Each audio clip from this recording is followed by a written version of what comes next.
again, everybody. I'm back.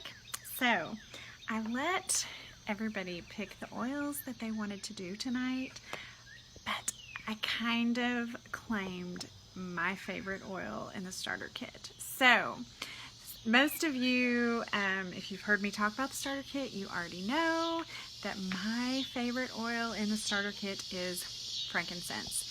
So frankincense is a powerhouse oil, you guys. A lot of people will say that lavender is the Swiss Army knife of oils, but in my house, if I don't know what oil to use, I will often grab frankincense. It's just good for so many things. First of all, it's great for your skin. So I first learned that from Dr. Edie. She puts frankincense, a drop or two, in her face lotion every morning. And so I have been doing that for over a year.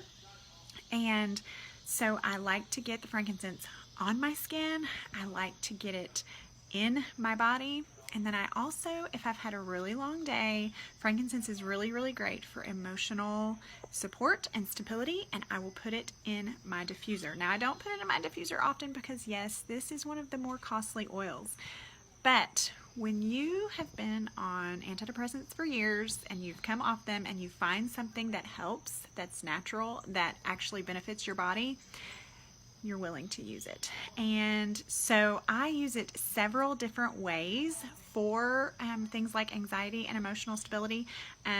But one of those in the diffuser, if I've had a really long day, I will put it in my diffuser with Peace and Calming. All right, right now, I want you to tell me, have you tried frankincense and Peace and Calming in your diffuser at night? Anybody? Anybody? Because if you haven't, y'all, that is the most amazing, calming, peaceful blend that it's probably one of my favorite blends in the diffuser. And I don't do it that often because it is a more expensive blend to put in your diffuser, but it's so good.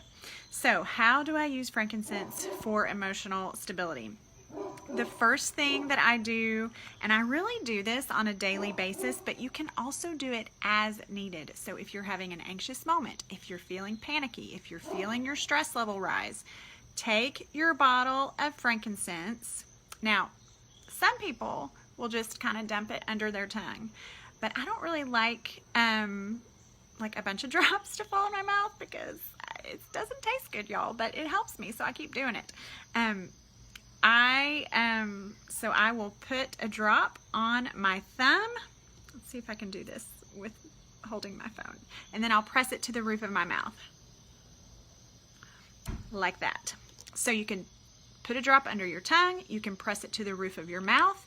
You can also put it in a capsule. So that is the latest thing I'm doing. I'm putting 2 drops of frankincense and 2 drops of copaiba and 2 drops of the a liver detox oil, Juva Flex, I think. I'm putting those in a capsule every morning, kind of like my daily little vitamin of oils.